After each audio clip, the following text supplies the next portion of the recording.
Zee 24 तास एक पाऊल पुढे।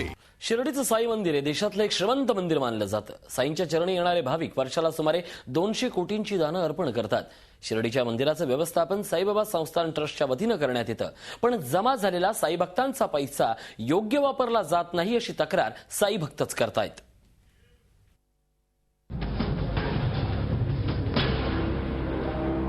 साईंची एक नजर म्हणजे कृपादृष्टी।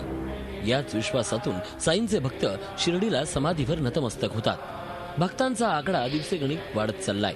जगभरातल्या श्रीमंत देवस्थानात ज्यांची गणना होते ते शिर्डीच्या साई मंदिरात भक्तही बाबांच्या चरणी यथाशक्ती दान देतात।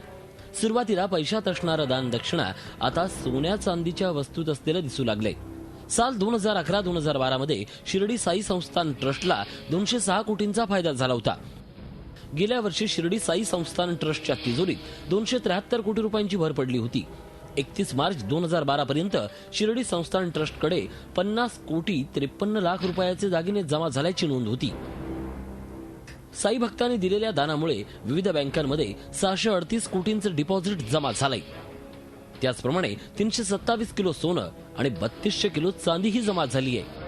साई भक्तांच्या या पैशाचा आणि सोन्या नाण्याचा अधिकार ट्रस्टकडे आहे, ज्यावर आता राजकारण्यांचा शिरकाव झाल्याचा आरोप साई भक्त करतायत। त्याचप्रमाणे साई भक्तांच्या या दानाचा विनियोग योग्य पद्धतीने होत नसल्याची तक्रारही वारंवार साई भक्तांकडूनच करण्यात येते।